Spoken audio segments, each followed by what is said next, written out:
I want to thank the acting chairman.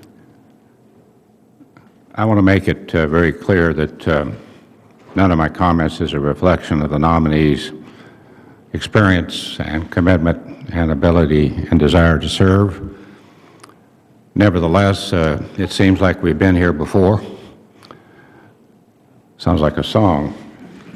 But at any rate, this is the second time that our witnesses have been before the committee as nominees for this commission. We previously had a confirmation hearing for the nominees in June of 2011. Welcome back.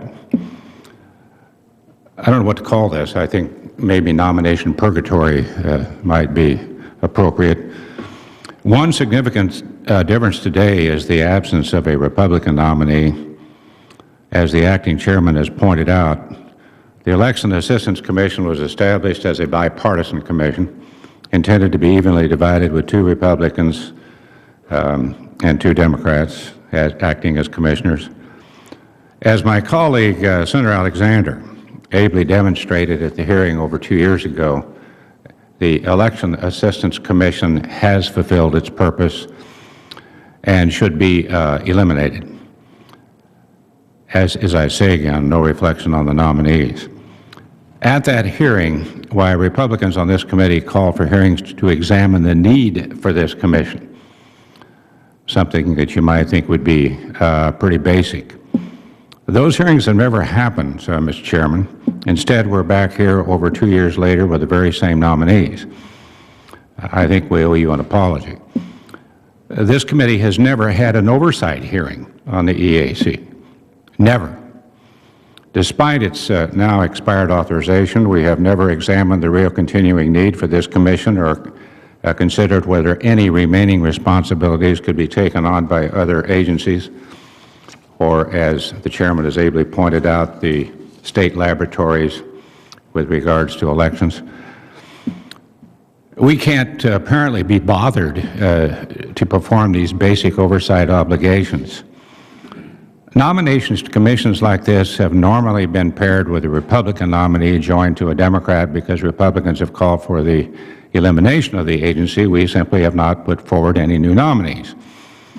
Now, in light of our new rules, 5150, the majority can, if they choose, do whatever they would like to do and move these nominations with no minority support and no Republican pairs, something I hope does not happen. That presents a problem for us, and that it puts us in the position of having to make appointments to a commission that we do not think is necessary, or otherwise simply allow the majority to make its own appointments and thereby control the commission. I do not think, while I do not think we need this commission, I do believe that if it is going to exist, it must be balanced. And the curious thing about the nominations before us today is that Republicans do not seem to be the only ones who have questioned the need for this commission.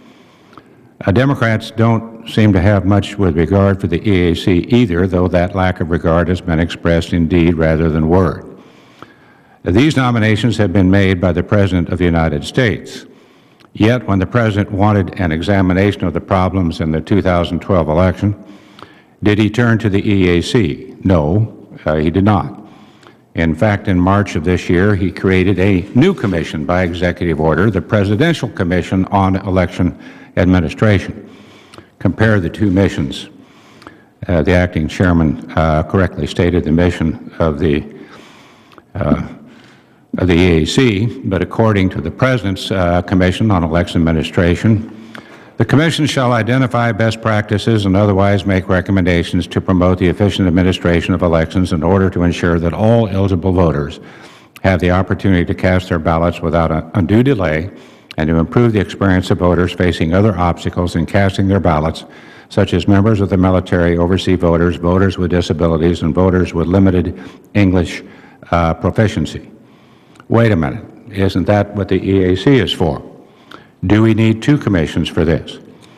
If President Obama does not think the EAC can do its job, why are we making new nominations to it?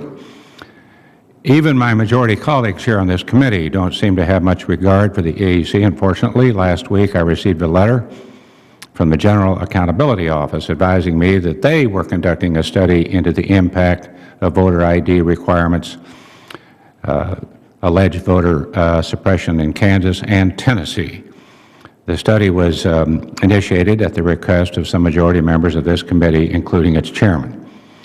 So think about that for a minute.